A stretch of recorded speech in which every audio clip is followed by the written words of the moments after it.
A gravação foi iniciada. Então, bom dia a todos e todas aqui presentes e aqueles que nos assistem. Vamos iniciar a sessão de julgamento da 4ª Câmara Julgadora do dia 17 de julho de 2024. Então, bem-vindos àqueles que estavam de férias, né, que voltaram à nossa Câmara aqui, voltando à nossa composição original. Então, hoje nós temos uma sustentação oral e temos um acompanhamento de vista.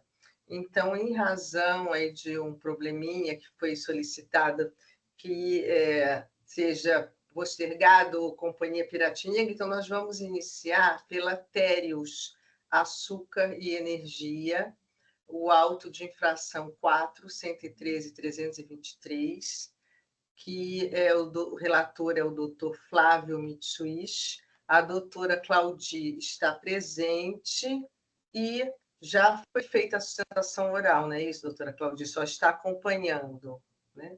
Exato. Sim, se precisarmos de algum esclarecimento de fato, e se precisar a palavra, né, pode solicitar. Então, doutor Flávio, para fazer um resumo, né, e depois o voto de vista do doutor Rubens. Bom dia a todos. É um auto de infração, tem as acusações de deixar de pagar o ICMS, decorrente de operações obtidas do fisco, verificadas por levantamento fiscal, é o item 1. O item 2 é o crédito indevido, relativo à questão de material de uso e consumo. O item 3 também é o crédito devido devido à aquisição de ativo permanente, que não é relacionado diretamente à atividade produtiva. O item 4 é um crédito devido no valor superior a 1,48 avos. O item 5 é deixar de proceder ao estorno relativo a matérias aplicadas em decorrência de ajuste no estoque. Tá? E o item 6 também é levantamento fiscal. Tá? Bom, para o item para o item 5, eu tinha negado provimento dado pressão ao provimento ao recurso de ofício, né? Do item 5. O item 1 eu tinha cancelado, tá? Pela decisão singular, quer dizer, a decisão que tinha cancelado eu mantive. O item 2 eu mantive. O item 3 eu mantive. Tá? O item 4 também mantive. E o item 6 eu mantive. Então foi afastado os itens 1 e 5 e mantido 2, 4, 2, 3, 4 e 6. Tá? E o Dr. Rubens pediu vista. Resumo é isso. Obrigada, Flávio. Então, Rubens, para o seu voto de vista, já estava aqui disponível registrar, né? Um minuto. Bom, deixa eu só ler, que parece que tem um errinho aqui, eu já vou corrigir, mas eu já vou lendo aqui, tá? Bom dia a todos.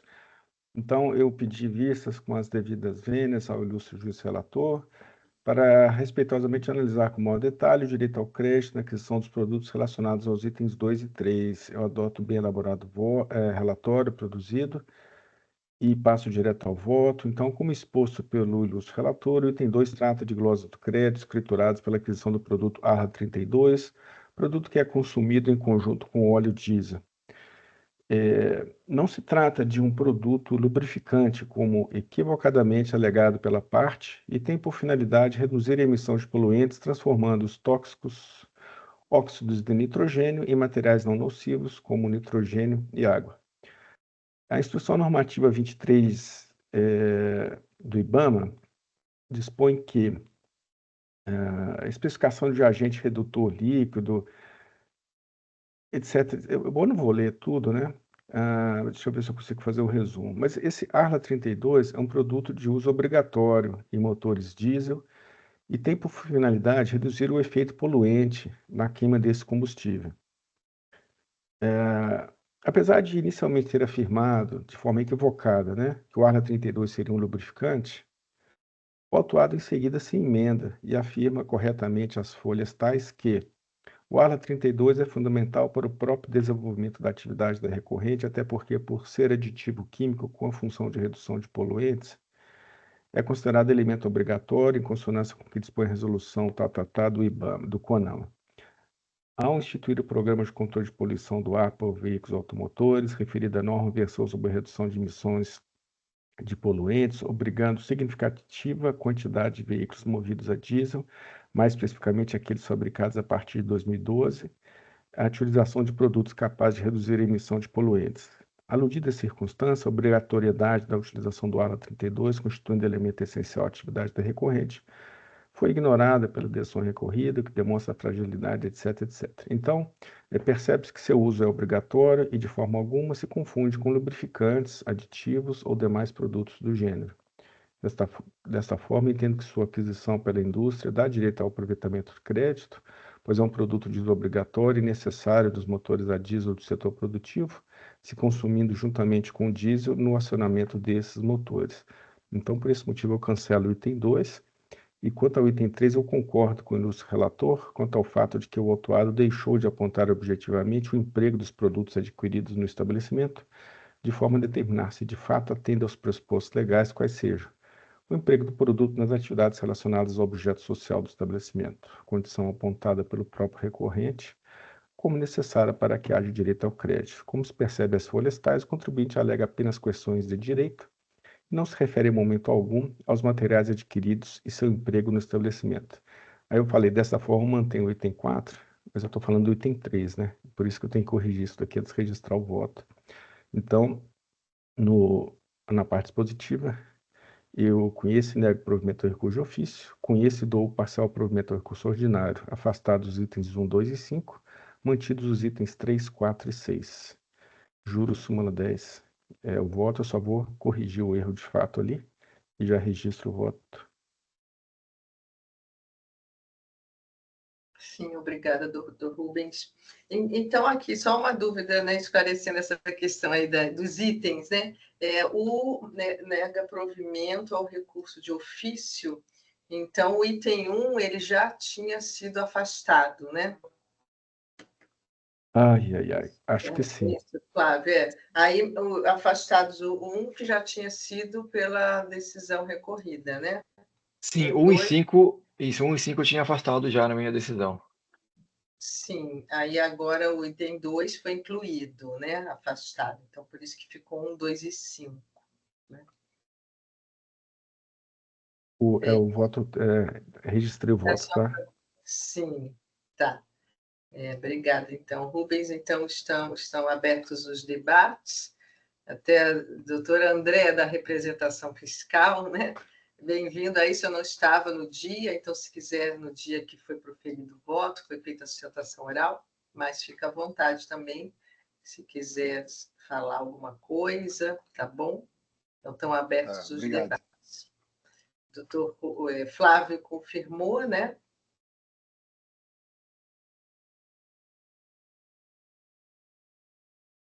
Então, estão abertos os debates.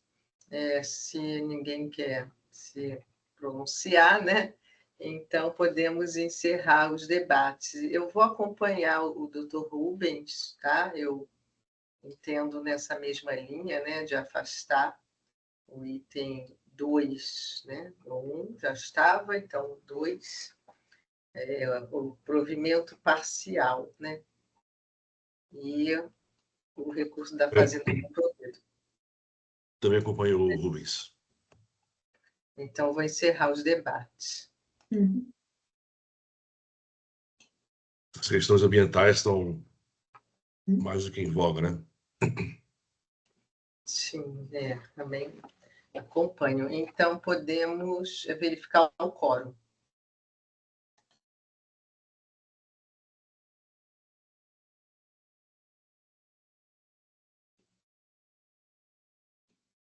Iniciando a votação.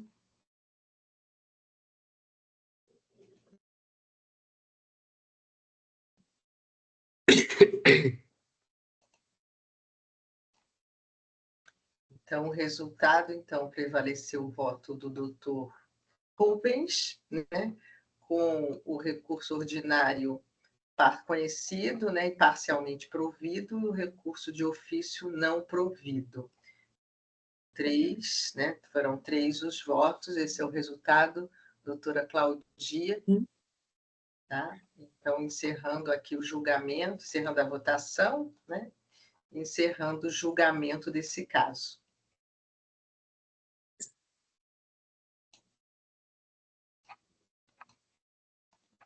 Do julgamento. Esse é o resultado. Obrigada, doutora Claudia, pela sua presença. Fica à vontade em continuar ou se retirar. Bom dia. Bom dia. Então, agora nós temos a doutora Júlia. Já podemos passar para o seu caso, doutora Júlia? Sim, não, eu vou manter aqui pelo celular mesmo. E, enfim, peço desculpas aqui pela forma de apresentação, mas vai dar tudo certo. Muito obrigada. Sim, então vamos passar para o caso da Companhia Piratininga, de Força e Luz. É o auto 4135507, o relator é o doutor Rubens de Oliveira. Vamos iniciar os debates e vou gravar a sustentação. A doutora Júlia está presente para fazer a sustentação oral. Pode iniciar? Não, o doutor Rubens vai desculpa. Sim. Ele faz o relato e eu vou gravar aqui a sustentação oral e depois aí se adaptar. Então, obrigado, presidente, colegas. Esse auto tem duas acusações fiscais. A primeira é de crédito indevido do CMS, por ter escriturado notas fiscais de emissão atribuída à Plenovbrás Distribuidor de Energia Elétrica, tendo em vista que contém destinatário diverso. Esse item foi cancelado em primeira instância com a concordância do fisco, tá bom? Então não há controvérsia em relação a esse cancelamento. O item 2 é o de crédito indevido do CMS por ter escriturado notas fiscais referentes a bens não utilizados na produção, tampouco na industrialização de energia elétrica, empregados em atividade de manutenção, expansão, proteção e segurança da rede de distribuição, além de uso e consumo. Enfim, a polêmica de sempre em relação à aquisição, o crédito nos materiais adquiridos, né? Como inicialmente lá na Lei Candir, o material de uso e consumo daria direito a crédito, né? Mas nunca houve uma regulamentação de forma a entrar em maiores detalhes, o que seria considerado uso e consumo e não. Então, é uma polêmica, o fisco às vezes ele exagera, na minha opinião, restringe demais o direito ao crédito e tem muitos autos de infração, muitas vezes eu não concordo com as acusações fiscais. Então, essa é o cenário aí do auto. O item 1 está definitivamente não, mas está cancelado consensualmente. O item 2, então, está em discussão. Essa é a situação, senhores. Rubens, deixa eu só... Você está mantendo ou está cancelando o item 2? Não entendi. Você está mantendo ou cancelando o item 2? Olha, o item 2 tem um débito. Você desculpa. Desculpa. A advogada vai fazer a defesa oral. Você desculpa. Ela vai fazer agora, a doutora Júlia, com a palavra para a sustentação oral. Desculpa. Spoiler. Não tem problema. Não, desculpa. Eu estou de férias ainda aqui, estou voltando. Doutora Júlia, sua palavra para a sustentação oral, já gravei, tá? A senhora tem 15 minutos, estamos lhe ouvindo, à disposição. Muito obrigada, presidente. Bom dia aos demais conselheiros, senhor relator Rubens. De fato, né, como relatado pelo juiz Rubens, é um assunto polêmico, né? Todas as vezes a gente aqui da companhia participa dos julgamentos para trazer, né, as novidades que a gente tem identificado também sobre o assunto em âmbito judicial. A gente entende que isso valoriza o debate e faz com que, de fato, a gente possa alinhar um pouquinho mais, né, a análise do tema aqui pelo contencioso administrativo, considerando, né, os resultados que a gente tem obtido em esfera judicial. E a ideia mesmo que a gente toda vez se apresenta aqui é justamente reforçar, né, como funciona a operação da companhia e como, na verdade, esse entendimento, né, que foi antecipado pelo Dr. Rubens a respeito do entendimento da fiscalização, ele é um entendimento equivocado, né? O senhor Rubens comentou sobre a possibilidade de creditamento sobre os materiais de uso e consumo, e todas as vezes que a gente participa desses julgamentos, a gente esclarece que não necessariamente, né, a empresa não se acredita de materiais que são utilizados para uso e consumo da empresa, né? Na verdade, o que a gente sempre esclarece é que a empresa executa uma atividade econômica de distribuição de energia elétrica, cuja atividade não se restringe necessariamente à comercialização da energia, né? A distribuição ela tem um tripé que compreende, né, a própria transmissão da energia, né, a distribuição e a comercialização da energia, e que não se restringe simplesmente à entrega da energia no bulbo da lâmpada ao consumidor. O contrato firmado com a União Federal de concessão, né, de serviço público de distribuição, ele não compreende apenas a entrega da energia, mas também todos os serviços de manutenção e ampliação, instalação de novas redes elétricas, que são executados, né, pela companhia obrigatoriamente para que o serviço seja prestado em favor, né, da União Federal, sob regime de concessão, de forma qualitativa e quantitativa. Então, para que isso aconteça, né, uma vez até a gente participou de um julgamento aqui que a representação fiscal questionou por que seriam utilizados os veículos. Poderiam ser cavalos, burros, enfim, mas não consigo entender a possibilidade de prestação de um serviço de forma qualitativa, e aí a gente considera, enfim, ocorrências na rede que venham, né, a acontecer, enfim, uma situação em que há uma interrupção de prestação da transmissão da energia, né? Para que esse serviço seja prestado qualitativamente, para que a situação, a ocorrência, seja resolvida imediatamente, é imprescindível que a empresa desloque os seus funcionários, né, os seus colaboradores até o ponto da ocorrência, já que a rede elétrica ela é um ativo fixo, né, efetivamente fixo, instalado em uma localização, para que a ocorrência seja resolvida. Então, além disso, né, como esses veículos que foram glosados pela fiscalização, eles são utilizados também para instalação de novas redes elétricas, é necessário, né, o deslocamento,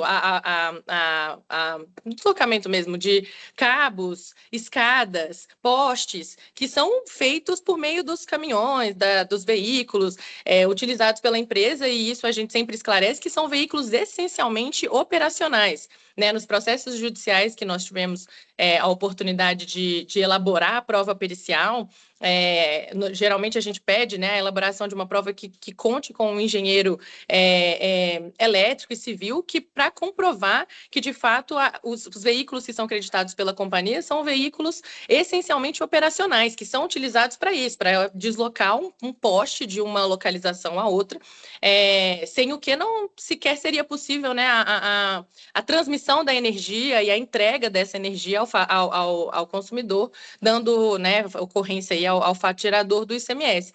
Então, não são materiais, né? Esse é o problema da interpretação da fiscalização, no momento em que entende que esses veículos são utilizados para uso e consumo. Não são, eles estão essencialmente vinculados à atividade da companhia, que é distribuição de energia, e não é, né? A CPFL não é uma simples comercializadora.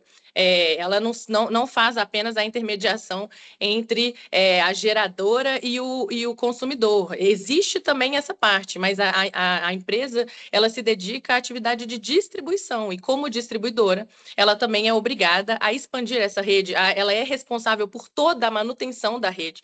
E como eu disse, para que isso ocorra de forma qualitativa e na urgência que a gente precisa que ocorra, né, considerando aí a essencialidade do bem, né, que é o bem comercializado por ela, que é a energia elétrica, é necessário que isso seja feito por meio de veículos. Por isso, né, o entendimento da empresa, e é o que a gente tem visto também no judiciário, o entendimento é que esses veículos eles estão essencialmente relacionados à atividade da empresa, que, né, posteriormente, por meio da comercialização aí da energia, são tributados pelo ICMS e, portanto, geram direito a crédito do ICMS. Sobre, né, o espectro no Poder Judiciário, sobre da discussão, a gente sempre traz aqui, né, o entendimento do STJ, não foi para o caso da empresa, né, mas para uma outra distribuidora de energia elétrica aqui do estado também, reconhecendo a possibilidade de tomada de crédito sobre os combustíveis que são utilizados nesses veículos. E o entendimento é justamente esse que a empresa defende, de que as atividades de manutenção e instalação da rede também estão relacionados com a atividade fim da empresa, a atividade econômica, que é a distribuição. Então, não pode simplesmente visualizar todas as etapas que levam até a comercialização, até a entrega da energia efetivamente, não se pode visualizar essas etapas sem compreender todo o processo produtivo, né, que é desde né, a empresa não efetua, não realiza a geração da energia, mas ela capta a energia e faz, né, toda a distribuição e a transmissão dessa energia até o consumidor final. E todo esse processo produtivo é de responsabilidade dela, inclusive com algumas obrigações que são estabelecidas pela própria ANEEL, né, pela própria União Federal no seu contrato de concessão. Em relação ao segundo item, né, porque nesse item 2, existem 2 tipos de materiais que foram glosados pela fiscalização. Então, a gente tem os veículos, e o segundo são equipamentos de segurança da rede. E esses equipamentos de segurança, mais relevantes ainda, né, são equipamentos que impedem que a rede seja prejudicada, né, seja comprometida por eventos externos. Então, aqui a gente tem a utilização de para-raios, por exemplo. O para-raio evita que, de fato, a rede tenha um comprometimento por eventos, né, climáticos, e evitando aí que a todo momento, com uma chuva um pouco mais forte, a gente tenha a interrupção da energia. Então, esses equipamentos, né, no nosso recurso voluntário ordinário, a gente trouxe todas a maioria, né, dos equipamentos ali que foram glosados e como eles são utilizados na atividade da empresa, mas todos eles estão relacionados à integridade da rede, né? E nós temos entendimentos aqui do TIT, inclusive, que dão o direito, reconhecem o direito a crédito, por entender, né, em relação a essas hipóteses de segurança da rede, por entender que esses equipamentos, eles realmente contribuem para a integridade da rede, via de consequência, para a própria entrega, né, da energia, de novo, com o entendimento de uma entrega qualitativa, né, da energia elétrica ao consumidor e, consequentemente, a própria ocorrência do fato gerador do ICMS.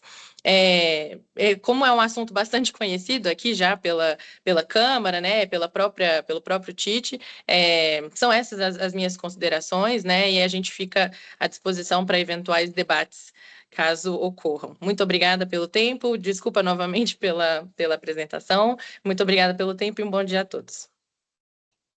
Bom dia, obrigada, doutora Júlia. Doutor Rubens, então. Obrigado, presidente. Passo, então, o voto. Inicialmente, o recurso de ofício.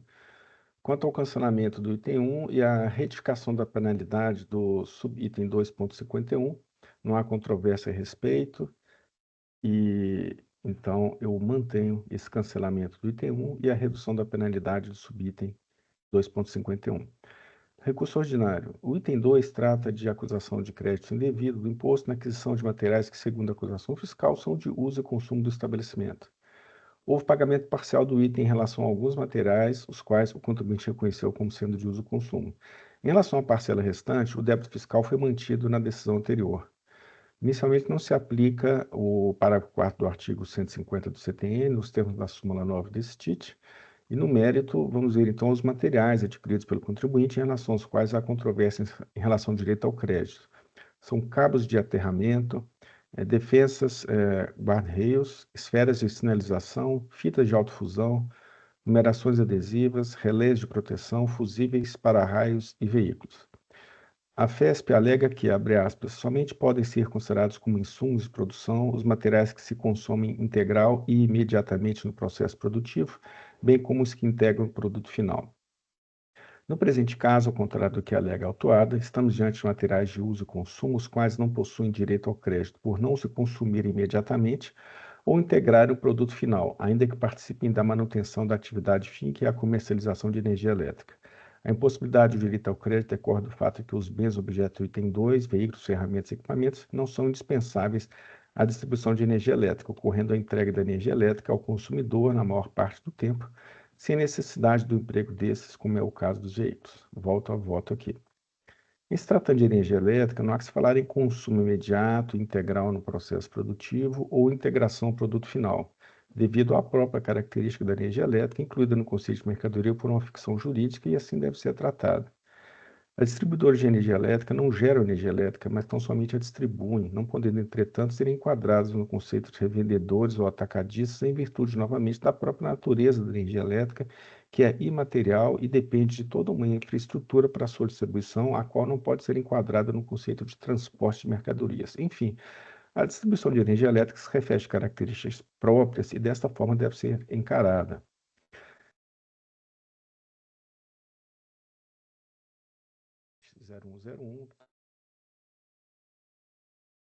Eu trago, então, esse texto com especial atenção aos destaques.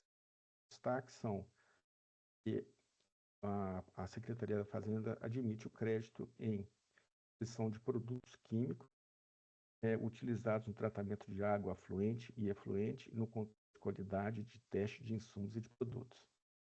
Então, eu trago o texto com especial esses destaques para demonstrar que o direito ao crédito, nos termos da norma editada pela Secretaria da Fazenda, não se limita aos produtos que se consomem integral imediatamente no processo produtivo, bem como os que integram o produto final, porque a própria norma editada pela própria Secretaria da Fazenda determina que há direito a crédito na aquisição de produtos químicos utilizados no tratamento de água afluente e efluente, no controle de qualidade, de teste de insumos de produtos, ou seja, atividades paralelas ao processo industrial, mas necessárias ao seu desenvolvimento. Bom, tratamento de água efluente nem é necessário, mas enfim. Desta forma, é incoerente determinar que a aquisição de produtos destinados a testes de insumos ou no tratamento de água residual permite o creditamento do imposto, mas a aquisição de esferas de visualização, por exemplo, equipamento obrigatório que deve ser instalado nos cabos de transmissão de energia elétrica para evitar o choque acidental de aeronaves, não permitiria o aproveitamento desses créditos, porque a distribuição de energia elétrica pode ocorrer sem essas esferas. Bom, o tratamento da água residual não é indispensável para a produção industrial, assim como o material usado no controle de qualidade ou de teste de insumos. E mesmo assim, a norma permite expressamente o crédito na aquisição dos produtos necessários à sua ocorrência, de forma que esse critério não pode ser utilizado isoladamente para se avaliar o direito ao crédito do imposto. Eu passo então a análise de cada produto. Cabo de aterramento. Os cabos de aterramento elétrico são indispensáveis para a transmissão da energia elétrica, sendo necessários até mesmo em cada instalação residencial. Não se imagina a transmissão de energia elétrica sem aterramento, pois sua existência é obrigatória. Defensas barreiros. São equipamentos necessários para a proteção de postes, transformadores, torres de transmissão, de colisões de veículos, entre outros eventos que poderiam ter consequências desastrosas se, por exemplo, um veículo desgovernado derrubasse uma torre de transmissão. Esferas de sinalização já comentados. Acho que todo mundo conhece, né? Aquelas esferas amarelas no cabo, para o avião não bater. Não tinha, a Marília Mendonça morreu porque não tinha, o cara não viu o fio, enfim. Fitas de alta-fusão.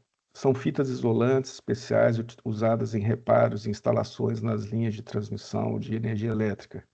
Material diretamente aplicado no conjunto que transmite energia elétrica. Numerações adesivas, material utilizado para identificar o número da operação da linha e da torre de transmissão, em especial quando da realização de manutenção para regular o funcionamento destes, nos termos das exigências regulatórias, nos termos da Associação Brasileira de Normas Técnicas, NBR, tal. Relé de proteção, equipamentos de proteção que podem desconectar e interromper o fluxo de energia elétrica em caso de anomalias, sendo necessários no sistema de distribuição. Fusíveis, acho que não precisa nem explicar, né? Para-raios também não precisa explicar, né? É obrigatório, tem que ter. Veículos. Os veículos utilizados em vistorias, manutenção, reparo, ligações e desligamentos na rede de energia elétrica viabilizam a própria atividade de distribuição de energia elétrica. Pelos motivos expostos, entendo que todos esses materiais participam diretamente da atividade de distribuição de energia elétrica e são necessários a essa atividade. Como exposto, a distribuição de energia elétrica se reveste de características particulares e isso deve ser considerado ao se avaliar o direito ao crédito na aquisição dos produtos necessários à sua ocorrência. Desta forma, cancela o débito fiscal remanescente do item 2, remanescente porque ele pagou uma parte. Então, eu nego o provimento do recurso de ofício e dou o provimento do recurso ordinário, cancelando o débito fiscal remanescente. É com o meu voto, senhores. Já estou registrando aqui. Sim, obrigado, Rubens. Então, os debates estão abertos. A representação fiscal levantou a mão ou estou enganada? Porque eu vi assim, aparece que teve uma hora que caiu para mim a rede. Não, sim, até não. queria me posicionar a respeito, mas eu não sei se é o momento oportuno, eu espero os debates e me manifesto em seguida. Agora mesmo, doutor André. Desculpa, tá. estou atravessando aqui. Desculpa, doutor. Porque eu não tenho tanto traquejo aqui. Não, fica à vontade. Estão abertos os debates. O Adolfo levantou, mas eu tinha visto a sua mãozinha antes. Eu posso gravar uma manifestação e aí leio em seguida? Claro. Eu vou tentar fazer aqui, se vocês puderem me orientar, caso eu não consiga, deixa eu aqui, faz o debate. Sim, eu estou vendo agora, tem uma preferência solicitada do Flávio, né? Concedendo a preferência e a representação fiscal pode solicitar também. Aí na sua tela aparece. Eu não vou solicitar vistas, eu queria só uma manifestação, mas pode solicitar. Não sei como que está na sua tela, mas pode solicitar. Deixa eu ver. Agora sim, isso.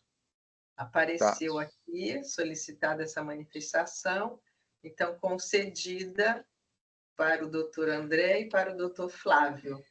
Aí podem registrar. Enquanto isso, se Adolfo quiser falar, pode falar, Adolfo. Eu estou preparando aqui uma preferência também. Eu vou acompanhar o Rubens, mas acrescido de um fundamento, que é o seguinte. A gente sempre fala de atividade industrial com energia elétrica, mas a bem da verdade é que não existe atividade industrial com energia elétrica. A energia elétrica ela não é transformada, não é montada, não é recondicionada, não é acondicionada e nem é beneficiada, né, que são as atividades industriais.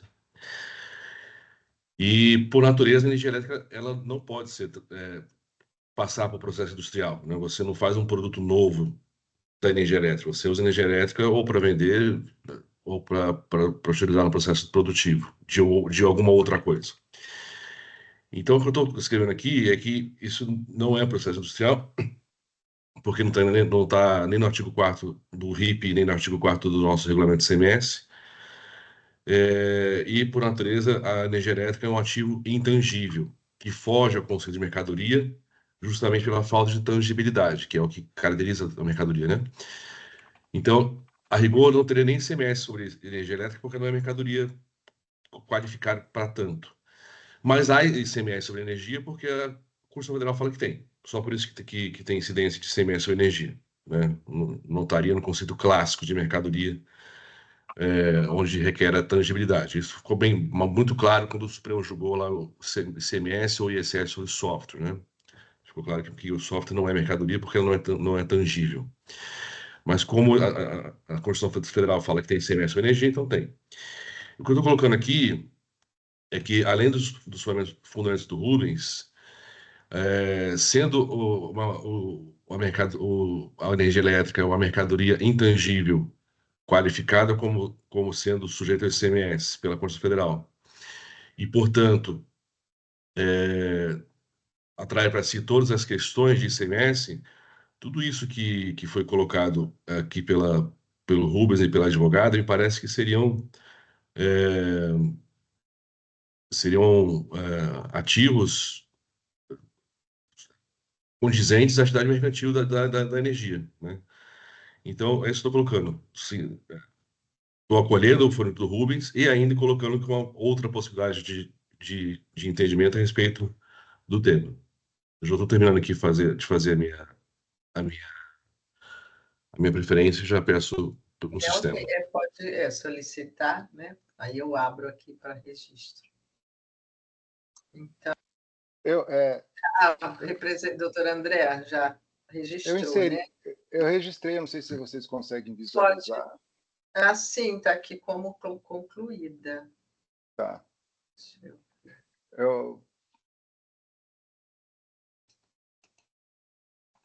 Pode ler, então, se quiser. Tá bem. Eu vou ler aqui. Então, a representação fiscal, respeitosamente, diverge do posicionamento do ilustre juiz relator quanto à legitimidade do crédito associado aos materiais adquiridos pelo contribuinte relacionado no item 2 do EN.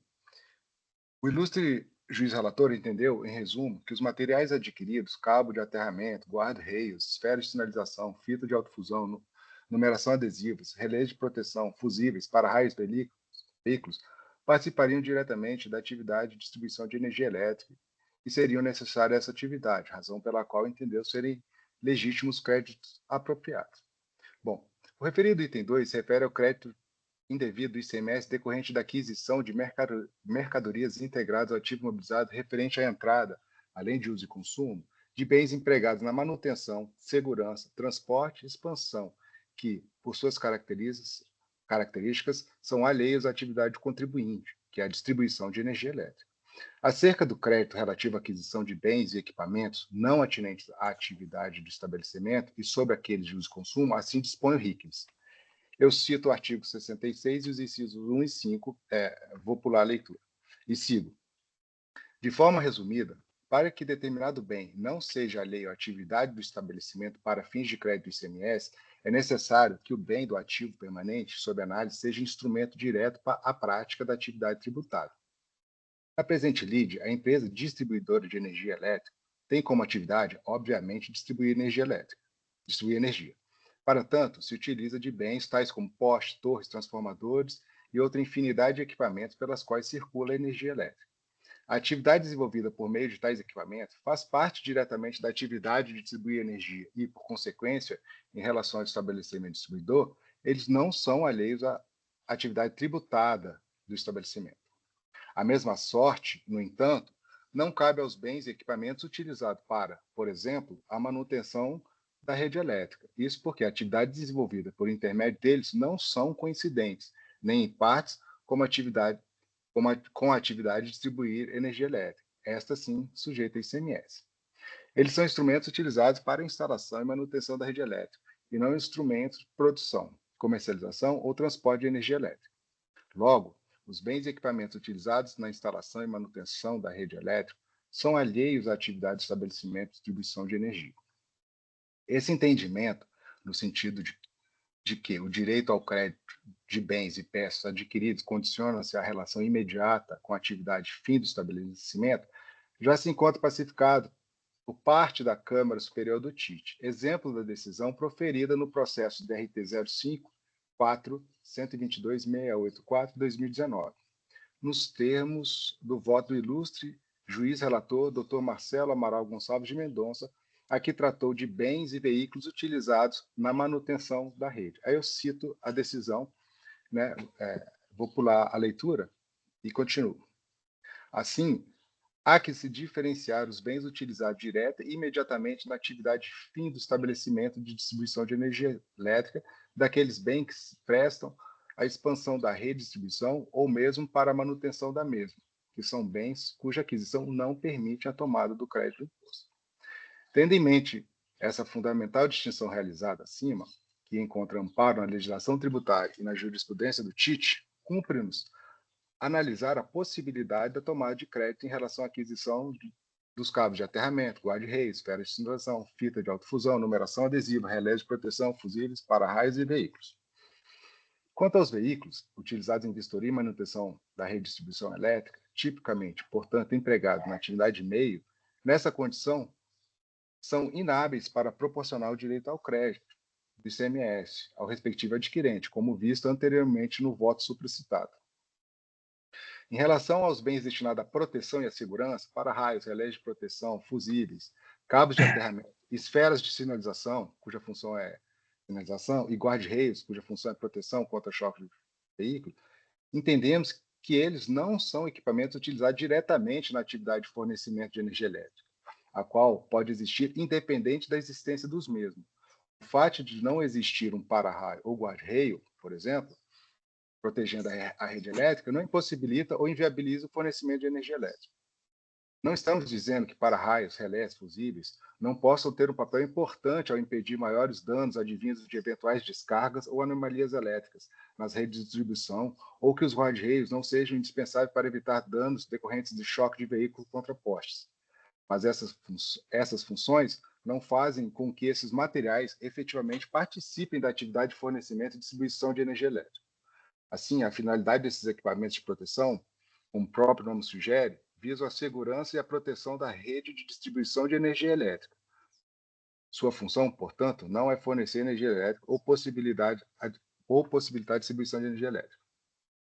No que se refere às fitas de autofusão utilizadas na realização de reparos de menor complexidade, conforme a descrição de folhas tais, e as numerações adesivas para executar o serviço de instalação, gestão e manutenção, descrição de folhas tais, como informado pelo próprio autuado, fica claro que esses produtos estariam associados à manutenção da rede de distribuição e não participam da sua atividade fim, razão pela qual cremos se tratar de materiais de uso e consumo, os quais não possuem direito ao crédito nos termos da legislação tributária. Entendemos, nesse sentido, que os argumentos expostos em nossas contrarrazões e recurso ordinário e nessa manifestação bem elucidam e demonstram o acerto do trabalho fiscal no tocante ao item 2, com que somos pelo não provimento do recurso ordinário. É isso que eu gostaria de agregar aqui aos debates. Sim, obrigada, doutor André. Está aqui já registrado. Flávio, você já finalizou, né? Pode falar sua preferência.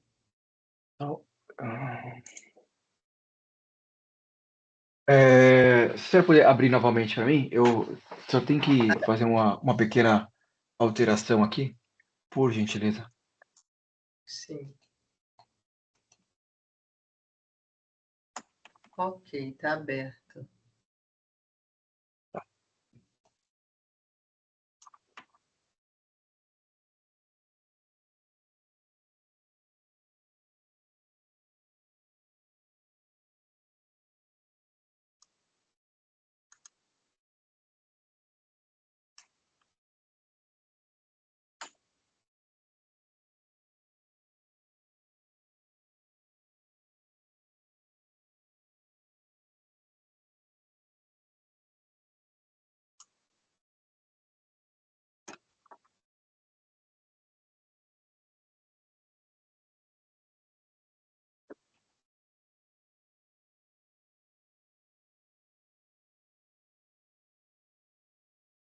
Bom,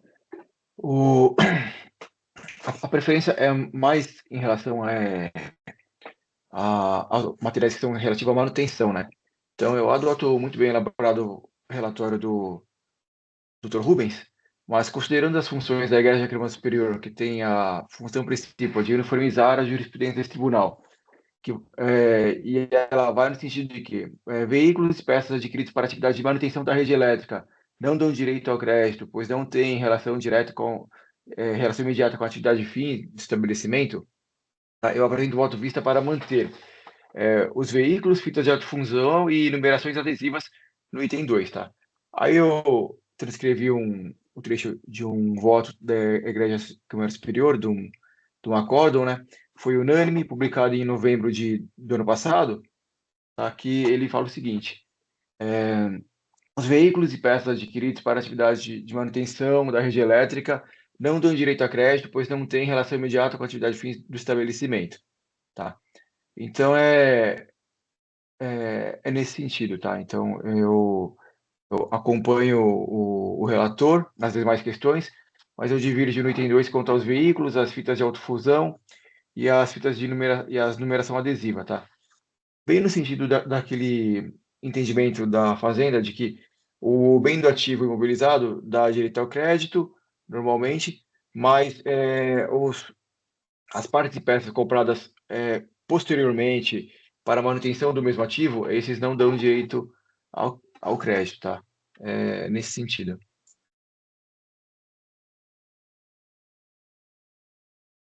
Sim, ok. Eu só tenho uma dúvida para eu finalizar aqui, e é o ponto que o Flávio colocou agora.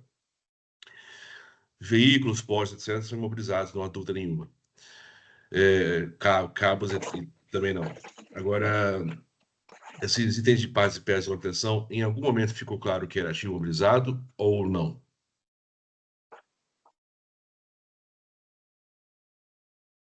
Não, não ficou determinado se é ou não é. A doutora Júlia quer falar. Isso não é uma. Já houve uma outra situação em que o processo foi baixado em diligência para que fosse conferido isso mesmo, se esses bens estão registrados no ativo imobilizado da empresa. E eu posso falar com certeza aqui que todos esses bens são ativados, ok? Estão registrados no ativo, e isso nunca foi questionado pela fiscalização nas autuações que a gente tem sobre o assunto. A todo momento, a única razão para a glosa é que são bens que não estão necessariamente empregados na atividade fim da empresa, mas sobre a forma de contabilização disso, isso é bem pacífico de que todos os bens que a empresa se acredita são bens que estão necessariamente registrados no ativo imobilizado. Porém, como eu disse, a gente teve uma situação que foi baixada em diligência, porque essa questão foi suscitada aqui pelo TIT, para que fosse comprovado que esses bens estão registrados, de fato, no ativo. Se for necessário para sanar a situação, é preferível, né, se possível, que seja baixado os autos em diligência, mas eu posso te assegurar aqui que, de fato, eles são bens ativados.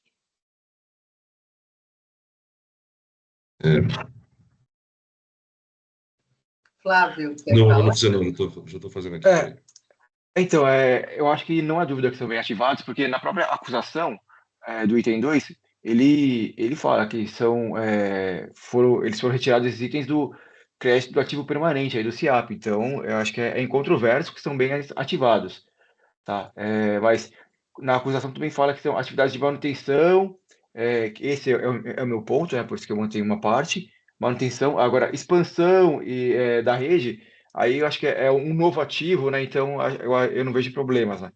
Mas essa parte de manutenção, levando até como a Fazenda considera a parte de manutenção de ativo, só essa parte que eu tô divergindo. O resto eu estou anuindo porque seria um novo ativo, né? Não seria uma manutenção de ativo.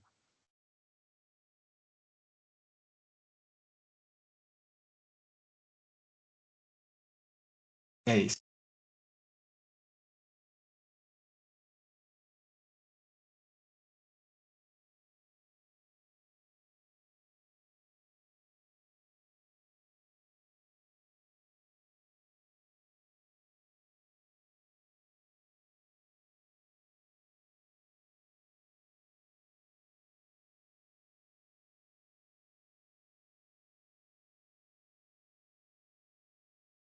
Então, posso ler meu voto rapidinho?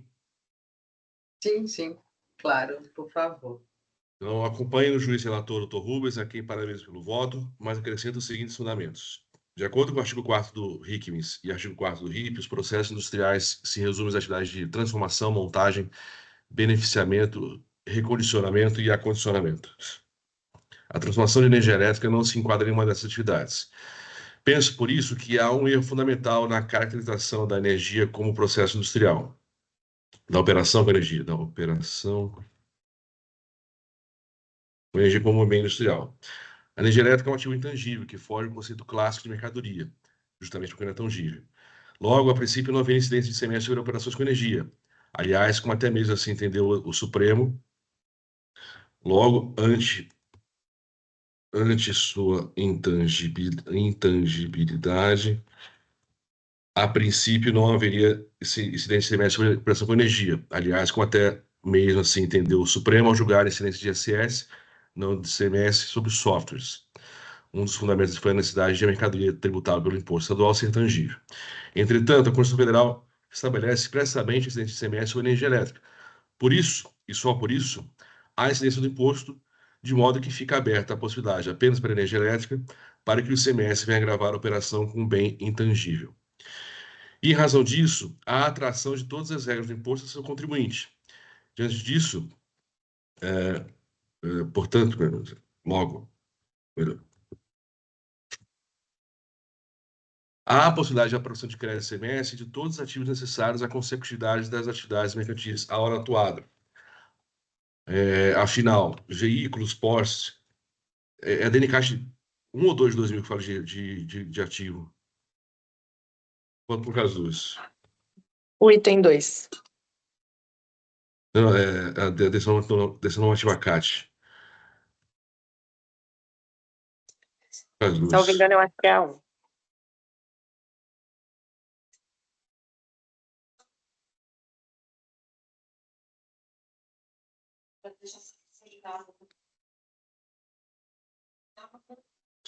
Então, É a CAT logo, 01 de 2001.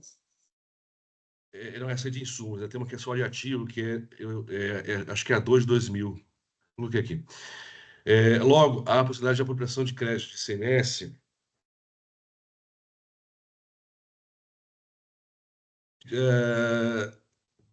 na apropriação de itens necessários à atividade da consecução, às atividades necessárias à consecução das atividades mercantis da hora atuada, na forma da decisão normativa CAT 2 de 2000.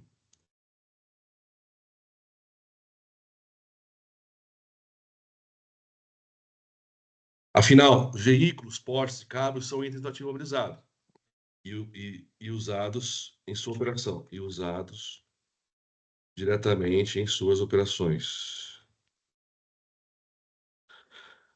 Mais ainda, conforme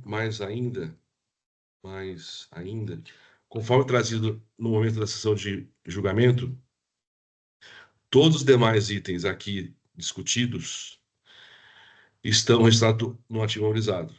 Estão registrados no ativo imobilizado. É um dado em controvérsia nos autos.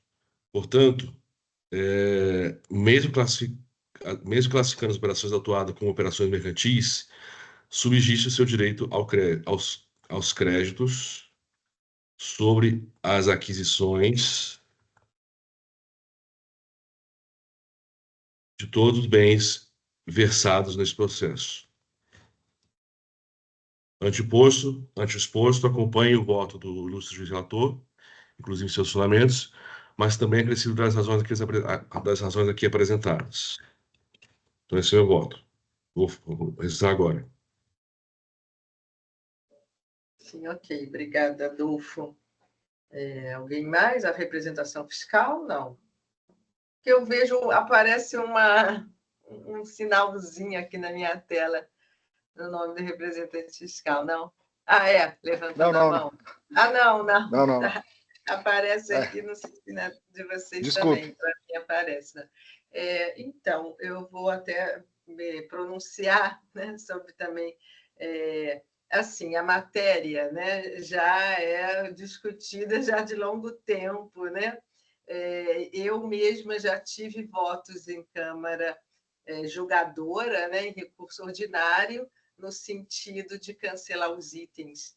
Mas, como bem colocado aí pelo doutor Flávio, pelo doutor André, a Câmara Superior tem se pronunciado, assim, praticamente pacificou quanto a uma parte, né, a questão dos veículos que são utilizados, como trouxe aqui o doutor Flávio, né, e a representação fiscal, citando aqui algumas situações, alguns autos de infração, né, alguns julgamentos. Então, eu vou acompanhar nessa parte, né, quer dizer, eu vou acompanhar o doutor Flávio porque deu parcial provimento. Eu até pediria, Flávio, se você puder, no final, apenas acrescentar, quer dizer, você registrou como parcial provimento, né? Porque você acompanhou o relator, divergiu quanto à parte dos veículos, né, como está aqui registrado, fitas de autodifusão e numerações adesivas, e divergindo, então, nessa parte, acompanhando. Então, se você puder só registrar no final, conheço e dou parcial provimento, porque ficou lá no registro depois, né? Mas não está aqui no voto.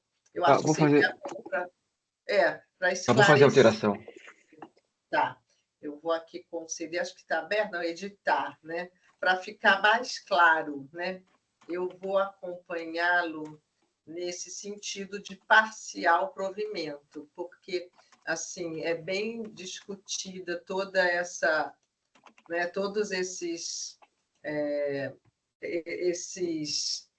insumos ou atividades relacionadas, o que está relacionado à atividade meio, atividade fim. Então, eu vou acompanhar já o entendimento da Câmara Superior com relação aos veículos, né?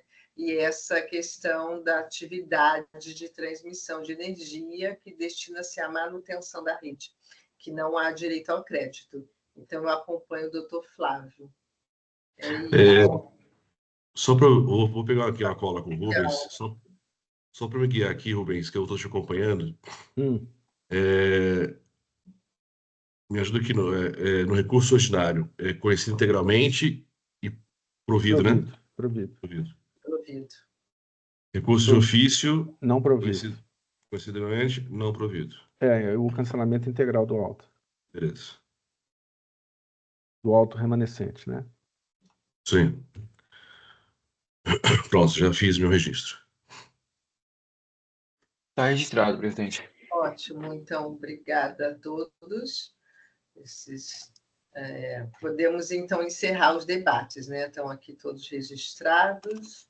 O Rubens é conhecido e não provido, não quer dizer provido, né? O recurso ordinário e não provido o recurso da Fazenda. O Flávio é parcialmente provido e o Adolfo, o recurso ordinário provido. Então, encerrando os debates, e vamos verificar o quórum.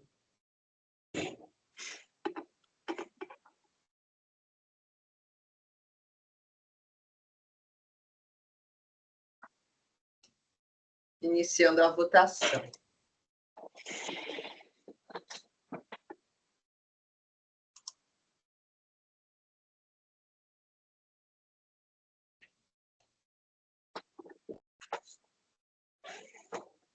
Na verdade, então, só eu votei, né? Vocês já tinham votado. Então, encerrando a votação, o sistema vai pedir aqui, né, o voto vencedor foi o do doutor Flávio.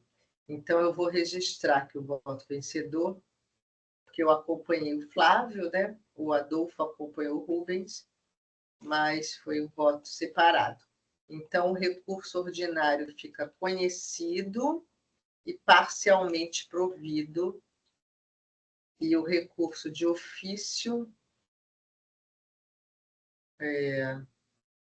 conhecido e não provido. Conhecido integralmente e não provido.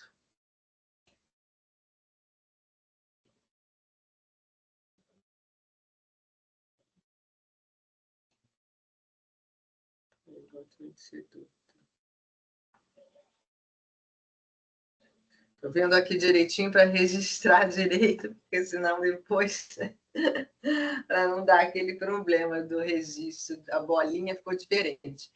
Então, aqui repetindo, né? O voto vencedor, uma questão antecedente, o recurso ordinário conhecido integralmente, parcialmente provido. O recurso da Fazenda, conhecido integralmente, não provido, registrado, porque, novamente, o sistema pede o voto condutor, depois, no final. Ele quer ainda confirmar. Então, o voto condutor, o voto de preferência do doutor Flávio. Então, este é o resultado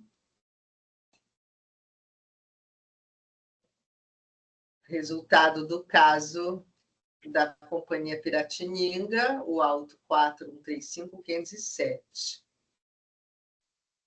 Presidente, só não ficou claro para mim em que parcela que ele foi parcialmente provido, porque ele mencionou sobre veículos, fitas de fusão, etc. E eu queria entender em que parcela que ele não foi provido. Isso ficou mais claro. Né? Acho que eu posso... É melhor, Flávio. Eu posso ler, acho que talvez a parte final do veículo, perdão, do voto. No item 5, eu falo o seguinte: acompanho o relator nas demais questões, divergindo apenas contra o item 2 para veículos, fitas de autofusão e numerações adesivas, que se referem a atividades de manutenção.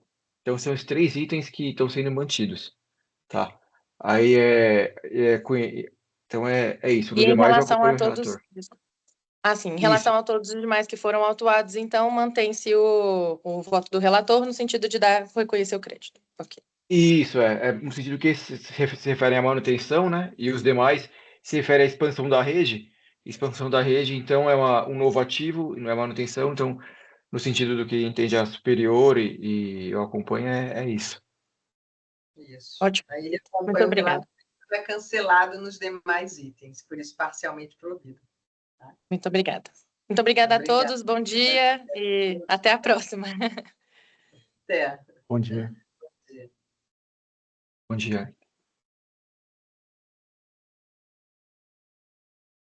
Então, encerramos esse. Então, temos agora, seguindo agora aqui a ordem da pauta, temos o caso 4131.736, Medibras, Comércio de Medicamentos, Dr. Rubens é o relator, e então pode fazer não temos mais advogado presente, tá? Para sustentação Perfeito. oral. Tá. Então, Bom, colegas, o auto-infração, ele tem a seguinte acusação fiscal, né? O contribuinte deixou de recolher ICMS devido à substituição tributária, no montante de 16 milhões, etc., na entrada em território paulista de mercadoria sujeita ao regime de substituição tributária, oriundas de outras unidades da federação, são aquisições interestaduais de medicamentos e foram devidamente descontados os valores recolhidos em GARI mensal. Então, a adesão recorrida reduziu o AIN na seguinte forma: em relação à informação trazida pela defesa, tratando de valor pago em GARI que não foi contemplado no demonstrativo tal, foi encaminhada a diligência ao FR responsável, em sua manifestação, reconheceu o equívoco e providenciou nova demonstração de cálculo, tá certo? Então, a redução, ela é consensual, foi calculada pelo fiscal e conta também com a anuência da outra representação fiscal. Eu vou direto ao voto. Então, como dito, acusação de falta de pagamento do imposto na entrada interestadual de medicamentos sujeitos à substituição tributária sem acordo entre os estados. Esse processo ele teve uma tramitação atribulada. O AIN inicialmente foi anulado por vícios na notificação do início de trabalhos fiscais, decisão posteriormente reformada, e o contribuinte insiste em suas alegações no sentido de ausência de informações na instrução da acusação fiscal. Eu vou ter que ler, senhores, senão vai ficar muito por alto aqui, tá? Eu vou ler, então, inicialmente o que esclarece o fiscal. No demonstrativo fiscal está explicitado a forma detalhada todos os elementos da base de cálculo e apuração do imposto devido nos termos de vigência da portaria CAT, incluindo o PMC, acho que é preço médio ao consumidor, isso, o JETIM, o código SEST do produto, desconto aplicado, classificação do medicamento, quantidade, etc. Destacamos que o inciso 1 da referida portaria utilizada pelo fisco, tratando-se de medicamentos conforme definido na legislação federal, o preço máximo ao consumidor, divulgado nas listas da CEMED, tá bom? É importante esclarecer que para a definição da base de cálculo do CMS-ST é utilizado primeiramente o inciso 1 da portaria CAT tratando os medicamentos conforme definido na legislação federal, o preço máximo ao consumidor, divulgado nas listas lá da CEMED, aplicando sobre esse valor os respectivos percentuais de desconto, tá certo? Então, há uma polêmica em relação à base de cálculo do ICMS-ST adotado pelo fisco, tá bom? E o contribuinte contesta os demonstrativos fiscais e diz que basta analisarmos as folhas tais que não há qualquer informação relativa à base de cálculo utilizada pelo fisco, o valor do imposto ICMS-ST apurado, tampouco qualquer indício ou referência ao preço máximo do consumidor utilizado. O que é mais gritante relativamente à nulidade absoluta do AIN é que o demonstrativo não aponta as necessárias classificações dos respectivos medicamentos, similar, genérico ou referência, tampouco informa as correspondentes reduções do preço máximo ao consumidor, ou mesmo qual é o valor do CMS-ST correspondente a cada um dos medicamentos, etc, etc, etc.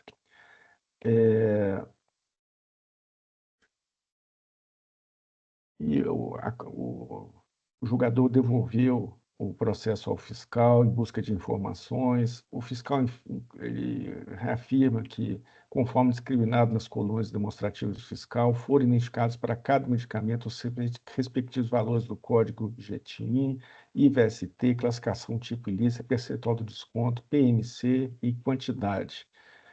E o contribuinte aponta a jurisprudência da Câmara Superior que sustentaria suas alegações a respeito da necessidade de se calcular a base de cálculo do CMS-ST utilizando os valores de fato praticados nas vendas ao consumidor final. Tá certo?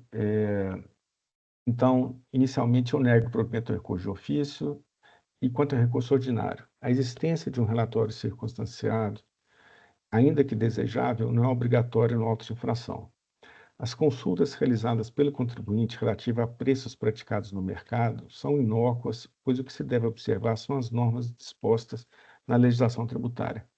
Se o autuado de fato praticou, como alega, preços inferiores aos utilizados como base de cálculo pelo fiscal, trata-se de fato inócuo, pois, novamente, o que se deve observar são normas previstas na Portaria Caixa 94/2017, fato esse de conhecimento do autuado. Se o fiscal deixou de mencionar essa portaria entre o rol de normas infringidas, isso em nada afeta a atuação, pois os artigos diretamente infringidos estão apontados na acusação fiscal. Eu transcrevo aqui a portaria, um trecho da Portaria Caixa 94/2017, o inciso 1 do artigo 1º, que fala sobre os descontos, né, são aplicados em cima do preço máximo ao consumidor, e para cada remédio, a categoria se é referência, se é genérico, se é demais medicamentos, e tem uma coisa positiva, negativa e neutra, que eu não entendo bem, mas é uma classificação dos remédios, tá bom? E o inciso 2 da referida portaria é utilizado subsidiariamente para medicamentos que não possuem PMC, preço máximo ao consumidor, indicado nas revistas aludidas no inciso 1. O preço praticado pelo sujeito passivo, incluídos os valores correspondentes a frete, carretas, seguros, impostos e outros encargos transferíveis ao adquirente, acrescidos do valor adicionado calculado mediante a multiplicação do preço praticado pelo IVA setorial, conforme tabela específica nos termos expostos pelo fiscal. Eu concordo com o físico no sentido que a norma em vigor à época das operações era a Portaria Caixa 94/17, e a base de cálculo do ICMS-ST exigido neste AIM deve seguir as exposições desta norma, e não de qualquer outra editada posteriormente. Percebe que os medicamentos com preço máximo ao consumidor foram ali divididos em 9 grupos, de acordo com sua categoria, positiva, negativa ou neutra, e também nos grupos referência genérica e similares, com percentuais de desconto em relação ao PMC, variando entre 7,1% e 41,36%. O demonstrativo 1 de folhas 9 a 59, se os colegas quiserem verificar, tá?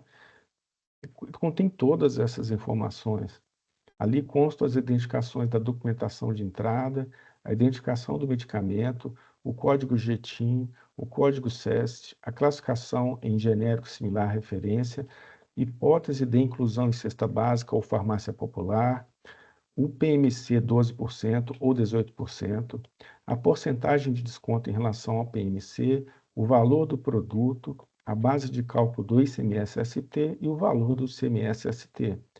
Da mesma forma, foram-lhe apontados os fatores necessários ao cálculo relativo aos medicamentos sem o PMC. O demonstrativo contém todas as informações necessárias à verificação pelo autuado dos dados utilizados para o cálculo do imposto exigido no AIM. Ou seja, o fiscal calculou o imposto devido seguindo o que determinava a Portaria CAT 94/17 e, em seguida, subtraiu o imposto de fato recolhido pelo autuado mês a mês, apurando assim o valor que deixou de ser recolhido aos cofres públicos. Voltemos agora ao que alegou o autuado.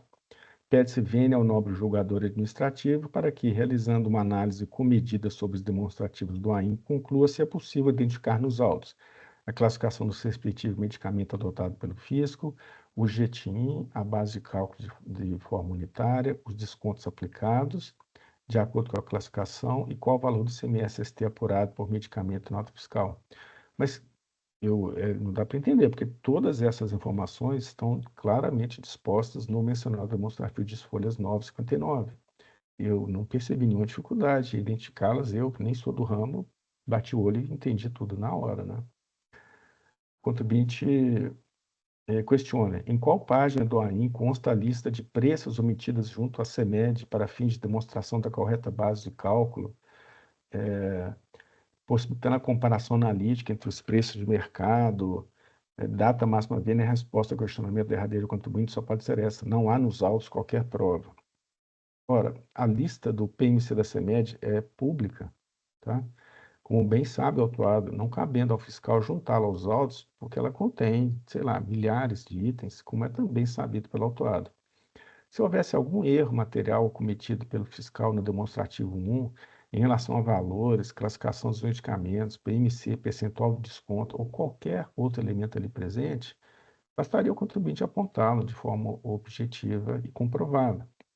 Como não houve tal apontamento, conclui-se que todos os dados que constam no mencionado demonstrativo estão corretos. O contribuinte se insurge contra a metodologia utilizada pelo fiscal, mas o fato é que ele seguiu à risca o que determinava a legislação em vigor à época dos fatos. Legislação esta que os concorrentes do autuado utilizaram para calcular o imposto que recolheram ao erário. É inócuo atacar as normas, porque essas devem ser aplicadas para todos, independente da opinião, né, da pessoa ao seu respeito. Como já exposto, não se poderia afastar as normas da Portaria CAT 9417, especialmente para o autuado, no cálculo do imposto devido, para aplicar qualquer outra norma mais benéfica. Isso porque os demais contribuintes, em situação de igualdade em relação ao autuado, recolheram o imposto calculado de acordo com esta portaria. Conceder ao autuado uma alternativa mais benéfica apenas porque este considera a Portaria CAT injusta, de forma a se utilizar, por exemplo, o preço por ele de fato praticado com base de cálculo, seria beneficiá-lo em detrimento da isonomia e da impessoalidade, unindo os demais contribuintes que acataram a legislação. Isto sim configuraria uma tremenda injustiça. A Portaria CAT 40 de 2021, norma posterior, em momento algum reconheceu qualquer ilegalidade na adoção do PMC, como os devidos descontos, como base de cálculo para o ICMS-ST. Apenas adotou novos critérios. Ainda que o contribuinte considere a nova metodologia mais interessante, não se pode aplicá-la de forma retroativa para alterar o cálculo do imposto devido sob a vigência da norma anterior, nos termos do artigo 105 do CTN, que diz que a legislação tributária aplica-se imediatamente aos fatos geradores futuros e aos pendentes, assim entendidos aqueles cuja ocorrência tenha tido início, mas não esteja completa nos termos do artigo 116. Ou seja, a legislação tributária é inaplicável a fatos geradores pretéritos. A capacidade contributiva do contribuinte é irrelevante. Quaisquer erros supostamente cometidos pelo fiscal em seu demonstrativo deveriam ter sido objetivamente apontados pelo autuado, acompanhados de provas. Alegações genéricas são inócuas. Eu concluo pela procedência do remanescente do débito fiscal, multas previstas na legislação tributária, a atualização do seu valor é objeto da súmula 13. Não se aplica o 527-A do RICNES, porque trata-se de falta de pagamento do imposto. Esse telefone começa a falar sozinho aqui, meu Deus do céu. Essa inteligência artificial, aí, enfim, a taxa de juros é prevista na súmula 10 desse TIT, então eu nego provimento a ambos os recursos, mantendo a ação recorrida. É assim como eu voto, senhores. Ok, obrigada, Rubens. Então, estão abertos aqui os debates. Falta o registro, né, do seu voto. Registrado aqui agora. Esse é um tema espinhoso, né? Existe um debate sobre base de cálculo do ICMS-ST em geral e mais especificamente sobre medicamentos. Tem uma decisão do superior que falaram que quando o preço efetivo do varejo é menor do que o preço de ST, ele deve ser cancelado. E tem a questão lá do Supremo julgou em repercussão geral que a base de cálculo do CMST em São Paulo, julgou como se no Rio Grande do Sul, mas aplica São Paulo também, né? Por ser vinculado só em decreto, não em lei, ele é ilegal. E o TJ de São Paulo hoje é inteiro nisso, nesse ponto. Então, assim, essas são as questões bem abstratas. Você estava lendo o seu voto, eu estava ouvindo o voto e tentando ver os arquivos do processo. Eu vi que teve primeiro julgamento que foi só em âmbito formal, aí isso depois teve uma diligência, depois teve uma decisão, aí teve especial, voltou e tal. Eu gostaria de pedir vista só para ver se alguma dessas discussões que a Superior já emplacou em algumas decisões e o Supremo e o TJ de São Paulo vem julgando, se isso seria aplicável. E se é aplicável, foi de algum modo aventado pelo contribuinte, né, para não dar uma decisão Não, extra petita. seria extra, sim. Ele não falou nada disso, graças a Deus. Deixa eu só pedir uma vista, se for o caso, enfim, eu vou te acompanhando, mas só para... Ó, o senhor já está com as 10 vistas minhas, trata de trazer, hein? Vou trazer. É bom que eu não estou registrando o processo, então é bom que eu preciso de produtividade, mas eu vou devolver tudo, fica Tá tranquilo. bom. Eu atrasei um pouco das minhas férias, né? Brincadeira. Mas vou fazer tudo já. Tá. Brincadeira, Cris. Tá. Não, beleza. Mas posso pedir isso, então, presidente? Sim, bem colocado essas questões, doutor Adolfo. Eu acho que realmente é complexo, né? Como foi o processo também bem atribulado, né? Como relatado aí no voto do doutor Rubens, eu acho bem interessante essa vista, sim. Então, está concedida a vista. Tá. Adolfo. Só uma observação em relação ao valor da operação para consumidor final. Na verdade, a gente está tratando aqui de um atacadista, né? Então, ele não faz operações com o consumidor final. Então, eventual operação com o consumidor final seria outra parte da cadeia aqui mais para frente que a gente não tem aqui nessa. Só essa consideração. O que as decisões que a Superior deu foram todas para atacadistas. E aí o ponto é o seguinte, eu acho que uma delas, não sei se foi de Taubaté, que era uma farmácia pedindo, né? E a Câmara Ordinária que julgou foi a quarta, mas ela virou. Como o presidente e o vice pediram licença naquele dia, quem julgou foi não sei quem foi, mas foi uma decisão de Câmara par, mas fiscal. E aí que foi colocado nessa decisão, que foi determinante lá na Superior, foi isso. Ó, se você via varejo, você pode restituir via ressarcimento, né? Agora, quando a cobrança é feita contra o substituído primeiro, né, não o último, e como ele não tem essa chance de ressarcir, portanto, reaver o indébito, porque o ressarcimento é um indébito que a gente que se faz, né? Como se cobrou a mais, eu faço ressarcimento pelo indébito. Como o atacadista não tem essa chance de fazer esse indébito pelo ressarcimento, e como ele foi autuado, a única coisa que ele tem à sua disposição é esse argumento que a Superior acolheu algumas vezes. Cancelar a acusação quando verificado que no varejo o preço foi menor do que a base da ST.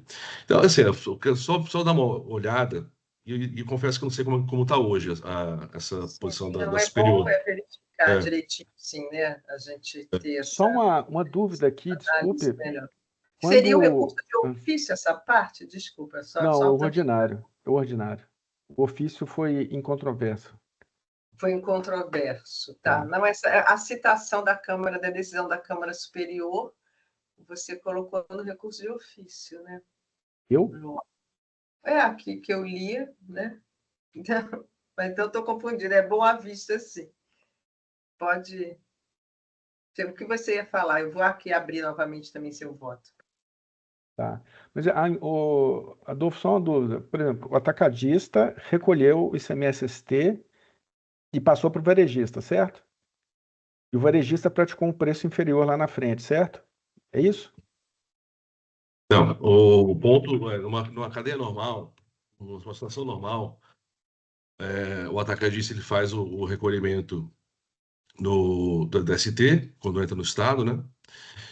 E ele vende isso para o varejista, o varejista, quando verificado a diferença de base, faz o ressarcimento. Sim. Agora, a questão que fica é, e se o atacadista, ele é autuado pela ST, ele pode Certo. ressarcir, ele paga mais, etc? Não pode, né? Mas peraí, se o atacadista vendeu para o varejista, quem arcou com esse custo foi o varejista do imposto, né? Não, mas assim, os casos que apareceram lá no TIT foram de não pagamento da ST. Aqui eu não sei se foi pagamento insuficiente. Então, um outro ponto a Insuficiente. ser. É. Só esclarecendo, doutora Maria Rosário, eu fiz uma breve explanação antes e depois entrei, Sim, né, no julgamento, mas não estava aí depois de eu relacionado, tá? apresentar esses esclarecimentos inicialmente, né, por meio do recurso que É, eu fiz. Você tá. falou antes dessa Isso, decisão da Câmara Superior.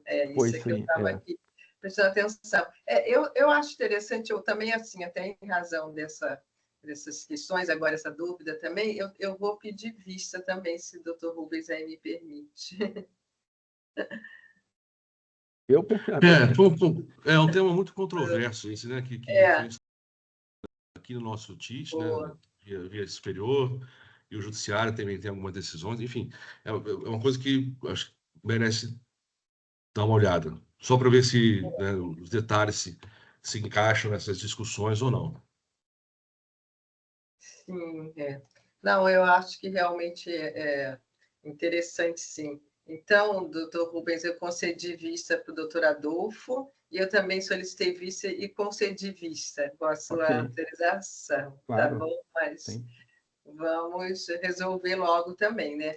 Inclusive, na próxima sessão, que quer dizer, vamos entrar em recesso, né? Teremos o recesso, e aí nas próximas já vamos colocando. Eu tenho até uma vista também da raiz, mas também vamos resolver. Então, esse caso, Medibras, Comércio e Medicamentos Limitada, o auto 4.31738, sai em vista para o doutor Adolfo e para mim. Então, encerrando o julgamento. Mais alguém? Flávio também? Não.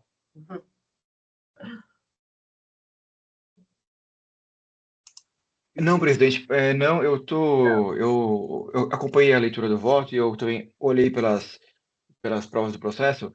Para mim, tipo, realmente é isso que o Dr. Rubens votou mesmo. Uma questão que teria essa do atacadista, ele não poderia praticar um preço menor, ele é o consumidor que ele não faz esse tipo de operação, o ressarcimento não seria para ele, né? E, bom, é isso, tá? De qualquer forma, eu tô acompanhando o Dr. Rubens aí. A não ser que você trazido algo muito diferente que eu não tinha visto, esse é o meu posicionamento. Ok. Então, encerrando o julgamento em vista.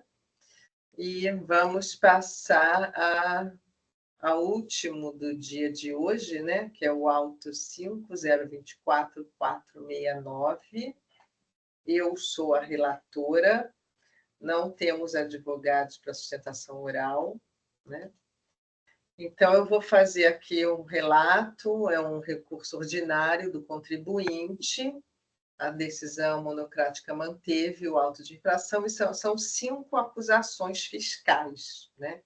As acusações 1, 2 e 3 são relativas ao recebimento de mercadorias acompanhadas de documentação fiscal, e os itens 4 e 5 são relativas ao creditamento indevido. Então, todos os itens, né, relativos à documentação inidônea, né? Então, tanto, né, as infrações relativas ao recebimento de mercadorias, né, foram as notas eletrônicas, foram de emissão atribuída à empresa Bonanza, né, no item 1, 2, também recebimento de mercadorias, sendo a documentação fiscal emitida pela empresa PSA Comércio de Papéis. O item 3 também, né, nesse mesmo sentido, recebimento de mercadorias, mas a emissão de notas fiscais pela Volo, a empresa Volo. E os itens 4 e 5, então, creditamento indevido, também documentos emitidos pela Volo Brasil, e o item 5 também, creditamento indevido, empresa Volo Brasil filial. né? Então, a recorrente sustenta a tese da boa-fé, a veracidade das operações e compra e venda efetuadas, diz que entregou os documentos provando, né, que os documentos teriam sido emitidos antes da publicação, teria agido, então, de acordo com a jurisprudência firmada pelo STJ, o artigo 509. Então, aqueles argumentos já conhecidos, né, o do kit boa-fé, que teria comprovado essas operações, né, demonstrado a veracidade, né, da compra e venda das operações. Eu citei a decisão recorrida, né? Antes falei aqui das alegações, né, da autuada, que são essas em linhas gerais, né? Só que trouxe trecho, né? E da decisão monocrática também trouxe trecho, que a decisão comparou, né, os requisitos da tese com as provas dos autos, falando da operação física, a questão do Sintegra, que não foi apresentado o Sintegra, a questão também dos comprovantes de pagamento, né, a operação financeira. Então, eu trouxe aqui todos esses itens que foram citados, né, e digo, verificando os autos e a documentação acostada, entendo que andou bem a decisão recorrida, uma vez que o contribuinte não logrou êxito em afastar o trabalho da fiscalização. Não foi apresentada a consulta ao Sintegra e a emissão das notas fiscais eletrônicas não atestam, que é um dos argumentos, né, da autuada, que as notas fiscais, né, por terem sido emitidas eletronicamente, né, então já haveria, não precisaria da consulta ao Sintegra, né, isso já seria a prova. Eu digo que não atestam a situação regular da fornecedora perante o fisco estadual, como sustenta a recorrente. Digo que o contribuinte não apresentou provas da efetiva comercialização com as fornecedoras, né? Ele simplesmente argumenta, fala que foram feitas por telefonemas e e-mails, mas que não comprovou, tá?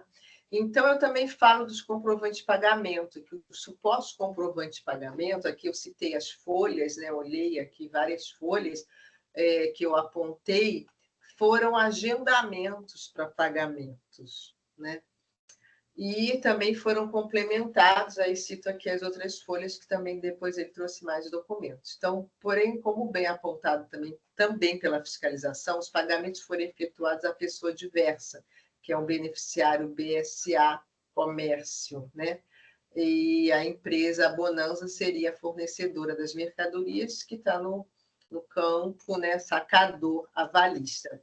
Então, principalmente em razão aí dos agendamentos de pagamentos, que, no meu entender, não comprovam pagamento, né?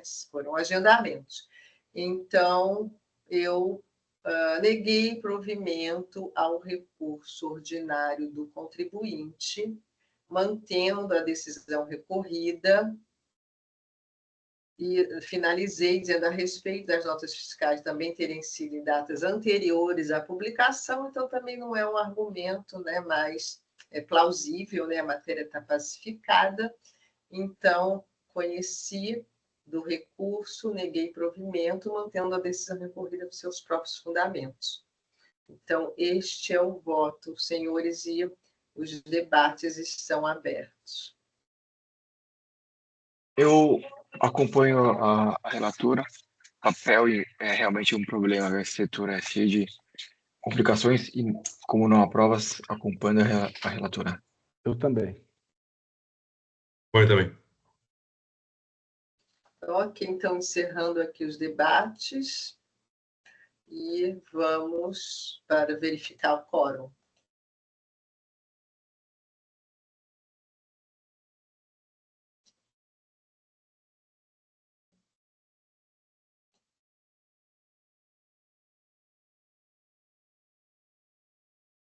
Iniciando a votação.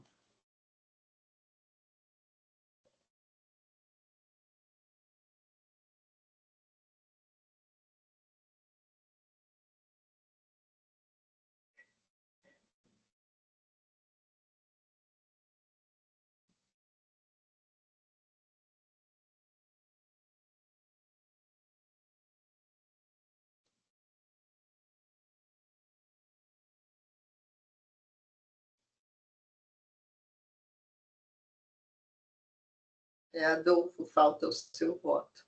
Estou com um computador de telas aqui, peraí. Tem problema. Estamos aguardando. Pronto. Sim. Então, encerrando a votação. Então, foi unânime, aqui no caso da Magraf, Almeida e Ramos Gráfica, sendo conhecido o recurso do contribuinte e não provido nos termos aí do voto lido, mantidas as acusações fiscais. Então, finalizada a votação, encerrando o julgamento também desse caso. Então, com isso, nós finalizamos a nossa pauta de hoje, né? Todos os 4 aqui estão encerrando, então, a sessão de julgamento, né? Está tudo aqui encerrado. Hélio, está nos ouvindo? Sim, estou presente. Estou aqui, presidente. Tá. Então, encerramos aqui a nossa sessão de hoje, né? E pode, então, encerrar a gravação, desejando aí bom dia a todos que nos ouvem, né? No YouTube. Encerrada a sessão.